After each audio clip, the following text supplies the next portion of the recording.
Welcome to Voodoo Whiskey Gaming, and this is my late review of The Suffering. I play it on the PC because that's probably the easiest place to play it, but if you got a PS2 or an Xbox, you can play it there. So in The Suffering, you play as Torque. He is being transferred to death row because, well, he supposedly murdered his family. He is unfortunately at Abbott Prison on Carnate Island, which both of them have very, very disturbing histories as you learn throughout the game. And that's kind of the cool thing about this game, is you get some cool twists and turns throughout the game, as well as it has multiple endings based on choices you make throughout the game. And those choices have not just an impact on the ending, but impact on the truth behind Torque. And I gotta say, I love the way some of the things are told to you. You find like basically diary entries and they'll be narrated and they'll explain to you all sorts of things, whether it's the history, whether it's just all sorts of just interesting things about the game and the characters and what's going on, including the horrors. But let's move on to the audio, and the first thing I'm gonna hit is the voiceover work. Some of the voiceover work is really well done, some of it is kind of bad, and some of it is cheesy. It really does just run the full range, because you're just kind of sitting there going, well, that was good, oh, that's kind of cheesy, but it works. When it's cheesy, I'm not shitting on it. I think it actually works in the situations where it's cheesy. It fits those characters, it fits what's going on. It's the few times that it's bad where it's another story, and sometimes it's not necessarily the deliveries that are bad,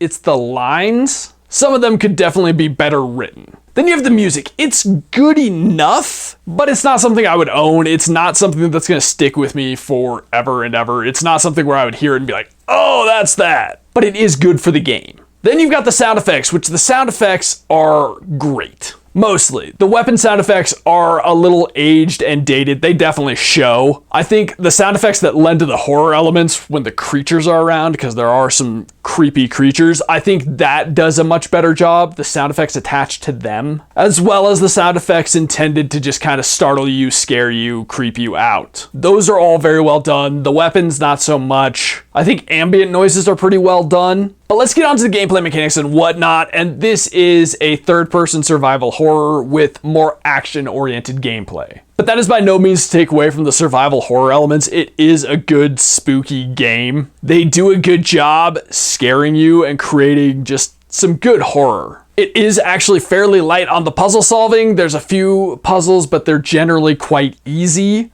So, you know, like I said, more action-oriented than classic survival horror. But then you do have somewhat limited resources. There were a few times where I started to feel like I was getting low on ammo as well as health. I do have a couple of smaller complaints, like the checkpoints in the game. I assumed they would act like autosaves. They do not. I ran into a crashing issue, which I'll address later, but when that happened, I had moved from chapter 2 to chapter 3, and I assumed that the checkpoint I hit would act as an autosave. It did not, so when I reloaded afterwards, I was back in chapter 2. And apparently, in general, the autosaves, they never got that working, and even the patches out there for the PC version don't make them work, just so you know. But manually saving is an option. It's a good option, and I did it quite a bit. I should also point out that the game starts out third person, but you can switch to first person, which I kind of forgot, but then I kind of remember. I didn't use it really. There were a couple of times where I used it just to break some things that I needed to break because it was a little easier from the first person, but otherwise I played through this third person. The action worked well. I think the gameplay is good. The weapons you get, the monsters and their weaknesses and your items and just all of that combined, I think went well together. The only weak link is if you're going for the good ending like I was, there are times where you have to escort people and their AI can suck or they can glitch a bit. I had one dude who he could shoot some enemies like it was nothing. He would smoke them. He did most of the work on some of them. And then other times where he would just stand there and get his shit wrecked. It was kind of frustrating. There was another guy who glitched and he couldn't get down a ladder. I shot him in the leg. For some reason, that unglitched him. And just another guy who got stuck at one point, and I kind of had to restart a few minutes back. That's another reason I would recommend saving. If you're going for the good ending, trying to save some of these idiots, you know, multiple saves is not a bad thing. That being said, they could be frustrating, but it never reached that point where I was angry. It would be a bit of an annoyance, but I was never angry. Now let's move on to the controls. And overall, I found the controls good. I do think the standard controls on the PC are strangely mapped out. They've got you taking your hand off the mouse and tapping some buttons to like switch your grenades because they're way the hell away from like your main hand, which I thought that was weird. I don't understand why all the items weren't closer together on the keyboard. Not the best mapping, but it was very responsive and I didn't have any issues there. But let's move on to the graphics, and it's a PS2 Xbox era game. Let's be real about this, guys. It's not a great looking game, which is unfortunate because it's an awesome environment and there are some great, I mean really great creature designs. All of the different creatures in this game are themed off of executions that have happened on Carnate Island, or forms of execution. There's a certain enemy in here, which I pointed out in another game as being fully knocked off from this game. It's the Sword Hands guys. But I do think the designs of those guys was really cool, and something I guess I hadn't really paid attention to previously is you can shoot off limbs of some of the creatures, actually several of them, and that's a huge benefit to you. I gotta admit, like, they are creepy designs and I thought they worked very well, and I'd love to see like a remaster of this so you could fully appreciate those designs. As for Carnate Island itself, the prison is falling apart because of what's going on, which lends to the atmosphere. But that's not all there is to this place. There's an asylum, there's some spooky houses, there's some spooky woods. I do think modern graphics, modern ray tracing, all of those things could add more to the spooky levels of it. But there are some things that they do directorially that I won't get into that I think add a whole other layer and actually make this a much creepier